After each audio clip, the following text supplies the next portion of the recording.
लो।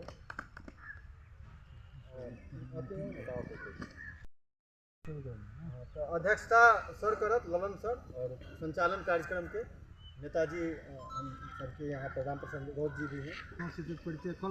एक बार फिर से भऽ जेतै की दिक्कत यार, फिर से भऽ जेतै एक बेर और हुआ नहीं। हाँ सबसे पहले तो यहाँ जितने भी लोग उपस्थित हैं सभी को मेरा प्रणाम। मैं अधिवक्ता राकेश रंजन झा बिहार न्यायालय मधुबनी में क्रिमिनल लॉयर के रूप में कार्यरत हूँ। साथ ही इस संगठन में विधिक सलाहकार के रूप में भी कार्यरत हूँ। यहाँ लगभग सभी ने सूचना का अधिकार के संबंध में कुछ न कुछ बातें कही और अभी भी बहुत लोगों को ये क्लियर नहीं हो पा रहा है कि सूचना का अधिकार कैसे करना है, क्या करना है, किस योजना में होगा, कैसे करें, पोस्टल ऑर्डर नहीं मिलेगा क्या करेंगे। उनके लिए एक बहुत छोटा सा सरल उपाय मैं बताता हूँ। लगभग 200 से 250 रुपये में सूचना का अधिकार की एक किताब आती है जिसमें सारी व्यवहारिक जानकारी है। उसमें ऐसा कोई जानकारी नहीं है जो कि आप पूछ रहे हैं वहाँ नहीं है। अगर आप कंटिन्यू करना चाहते हैं सूचना के अधिकार के तहत आवेदन समाज सेवक के रूप में या जनप्रतिनिधि के रूप में, तो आप उस किताब को ज़रूर पढ़ें। उसके बाद अगर कोई समस्या आती है उसके संबंध में आप सलाह ले सकते हैं। रही बात पोस्टल ऑर्डर अनुपलब्धता की, तो भारत सरकार का जो पोर्टल है, भारत सरकार से संबंधित जितने भी विभाग हैं उनका आप ऑनलाइन आरटीआई आवेदन कर सकते हैं। वहाँ पर पोस्टल ऑर्डर की आवश्यकता नहीं होती है। वहाँ पे आप अपने अकाउंट से पैसे कटवा सकते हैं। बिहार सरकार का भी अगर आप जानकारी के नाम से सर्च कीजिएगा गूगल में, बिहार सरकार में भी पोर्टल है। अगर आपको पोस्टल ऑर्डर नहीं मिल रहा है, आप शिकायत कीजिए, आपके डाकघर में उपलब्ध होगा। सूचना का अधिकार के तहत अगर आप आवेदन देते हैं तो सिर्फ आवेदन दे के मत छोड़िए। उसके बाद आप प्रथम अपील में जाइए, द्वितीय अपील में जाइए, आपको ज़रूर मिलेगा। और उससे नहीं मिलता है तो फिर लोक शिकायत के तहत आवेदन कीजिए। दोनों का किताब आप खरीद लीजिए। 100-150 रुपये की पुस्तक आती है, अधिकतर जानकारी आपको उससे मिल जाएगी। उसके बाद अगर कोई किसी तरह की समस्या आती है तो समस्या को आप रखें, उसका समाधान होगा। हर समस्या अलग अलग तरह की होती है, इसलिए उसका समाधान भी अलग अलग होता है। इसीलिए मेरा कहना है कि पहले आप अगर इस ग्रुप से जुटना चाहते हैं तो कहीं भी इसकी किताब मिल जाएगी। आप किताब खरीदिए, थोड़ा उसको समय दीजिए पढ़ने के लिए। और आप लोगों का बहुत बहुत आभार जो हम लोगों को बुलाएं। और मेरा प्रयास रहेगा कि जब भी जिनका भी कॉल आए, चाहे किसी भी रूप में समस्या को रखें, उसको हम समाधान करेंगे। यहाँ बहुत सारा चीज़ बोला गया कि एसडीएम कार्यालय कार्य नहीं करता है, अंचल कार्यालय कार्य नहीं करता है। हम कहेंगे कि एक मौका आप दे के देखिए, हम निःशुल्क वो कार्य करवा के दिखा दें। ऐसा कार्यालय अभी तक नहीं मिला है जो कि सूचना अधिकार और लोक शिकायत अधिकार के अधिनियम के अनुपालन में अपना कार्य नहीं करता। कार्य करवाना आना चाहिए, कार्य जरूर होगा। आप लोगों को लगता है कि अगर नहीं हो रहा, आप एक मौका दीजिए, ललन जी से संपर्क कीजिए, एक मौका दीजिए, जरूर होगा। हमको लगता है कि एक और बात कहेंगे कि यहाँ पर आवेदक का उद्देश्य होना चाहिए अपना कार्य करवाना, न कि अधिकारी को जुर्माना करवाना। हम कितना कार्य करवा चुके हैं आरटीआई के माध्यम से, हमको ध्यान नहीं है। लगभग 150 बच्चों को हम फ्री पढ़वा रहे हैं।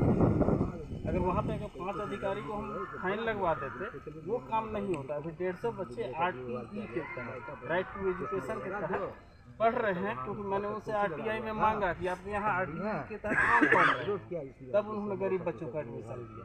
तो ये ज़्यादा मायने रखता है। अपनी समस्या का समाधान खोजिए। ये अधिकारी को आप परेशान करने की नीयत से या फाइन लगवाने की नीयत से आवेदन नहीं।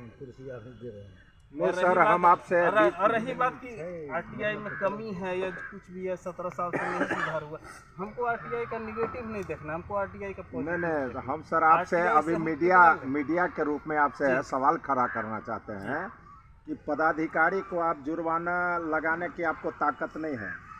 पदाधिकारी स्वयं जो है अपने बेबस और लाचार होकर के जो है राज्य सूचना आयोग में जो है जुर्माना के लिए जो है ना बाध्य होते हैं।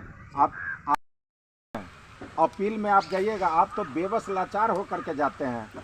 अपील जो करते हैं, आपको यदि सूचना उपलब्ध करा दिया जाए फिर लोक सूचना पदाधिकारी, तो अपीलीय पदाधिकारी के पास आप अपील दायर कर सकते हैं क्या? और यदि अपीलीय कर सकते हैं पदाधिकारी, तो बेबस लाचार करता है कि नहीं, आप हमारे खिलाफ जो है ना आप आगे जाइए, तो जुर्माना यदि लगता है तो उसके लिए वो स्वयं जिम्मेवार है। और एक सर जो है ना, एक और हम आपको बताना चाह रहे हैं, हम जैसे पॉलिटिकल पार्टी की बात किए हैं, आप अधिवक्ता हैं, आखिर पॉलिटिकल पार्टी के लोग इस दायरे में क्यों नहीं है? हम क्यों नहीं उसके खिलाफ जो है पूरे देश में जो है ना एक जो है ना आंदोलन का है शंखनाद करे कि जब सब आरटीआई के दायरे में है तो पॉलिटिकल पार्टी क्यों नहीं? आज रहिका सेंट्रल कोऑपरेटिव बैंक जो है, जो हम समझ रहे हैं कि आज जांच हो, कल जांच हो, नहीं हुआ है, तो आज वो आरटीआई के दायरे से क्यों बाहर है? Rahika central cooperative bank RTI के दायरे में जी, Rahika central cooperative bank RTI के दायरे में है। सूचना वहाँ से दिलवा देंगे आप?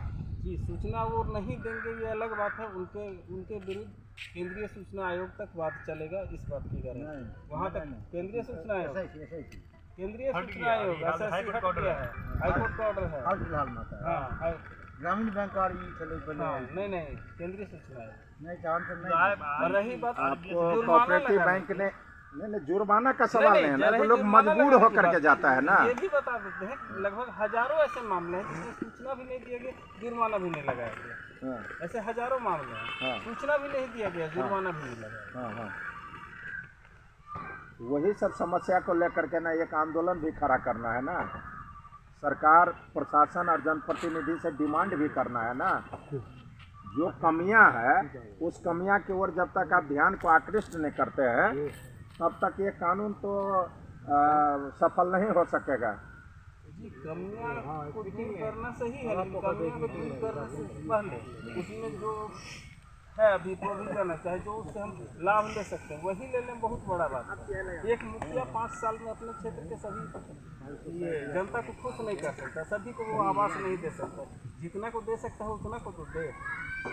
नेगेटिव रूप में नहीं लेना है, पॉजिटिव रूप में लेना है। ऐसा नहीं है कि उसी से सारा कुछ हो जाएगा, लेकिन उससे जितना हो सकता है वो तो हम करें। नहीं कर रहे, एक बार ललन के सामने समस्या को रखिए, आराम से दाखिल खारिज भी होगा, सूचना भी मिलेगा वहाँ पे। 2000 बुलाइए सीओ साहब के पास। खारिज होगा ये कोई जरूरी नहीं है, वो अपना रीजन लगा के रिजेक्ट कर देगा। रीजन का काट लगाइएगा, आपके पास होगा। एक बात हम बोल रहे हैं आपको, आप आरटीआई या कुछ माध्यम से दाखिल खारिज करना चाहते हैं, वो आपको रिजेक्ट कर देगा। सबूत देगा ना वो, क्या बात कर रहे हैं? ठीक है, मेरा रिजेक्ट कर दूसरा दिखा दे। जेन्युइन आदमी होगा, जेन्युइन आवेदन होगा, तो रिजेक्ट कैसे कर देगा? करेगा ही नहीं ना। दाखिल एक बात सुनिए सर, मेरा बात सुनिए। दाखिल खारिज सर अधिनियम है, पूरा सीओ भी इसको कंप्लीट नहीं कर सकता। किसी का पूरा कंप्लीट है जो फाइल किया हो आज तक, किसी का भी एक आदमी उठा के ना दीजिए तो पूरा जनून आया हो, कुछ ना कुछ सब में गड़बड़िया उसी को ठीक ठाक करके मरम्मत करके करता है। आप एग्जाम्पल दीजिए, करवा के दिखा देगा। नहीं पड़ा है इसमें, सरकार जमीन को बेचने जाएगा तो लिख लेगा, ले लेगा, चार्ज ले लेगा लिखाई। सबसे पहले तो शुभम जी, सरकारी जमीन हो गया था जो कि संगठन की विस्तार पर में विस्तार से चर्चा हुई। आज एक नया अनुमंडल इकाई का जन्म हुआ है मेरे संगठन में, जिसका जयनगर अनुमंडल इकाई करके जो है सो स्थापना किया गया है। और आरटीआई एक्टिविस्टों का जिला संगठन था, आज एक अनुमंडल संगठन का गठन हुआ है। सबसे बड़ी उपलब्धि आज का यही रही। नाम हो गया ललन कुमार मिश्रा, कोषाध्यक्ष आरटीआई एक्टिविस्ट एसोसिएशन मधुबनी। कार्यक्रम हुआ है, इस पर जो है विस्तार से बताएं। आरटीआई एक्टिविस्ट एसोसिएशन की जयनगर में आज बैठक हुई, जयनगर अनुमंडल का गठन हुआ। आरटीआई एक्टिविस्टों को होने वाली समस्याओं पर का समाधान कैसे हो, इस पर चर्चा हुआ। और आज अनुमंडल इकाई के अंतर्गत मनीष सिंह यादव को अनुमंडल संयोजक यहाँ बनाया गया है। मैं Subhash Singh Yadav, RTI activist association का जिला मीडिया प्रभारी। क्या इस तरह के कार्यक्रम आगे भी होती रहेगी? बिल्कुल, समय समय पर विभिन्न प्रखंडों में और अनुमंडलों में इस तरह का आयोजन संगठन द्वारा किया जाएगा। क्या नाम? सुभाष सिंह यादव, जिला मीडिया प्रभारी, आरटीआई एक्टिविस्ट एसोसिएशन।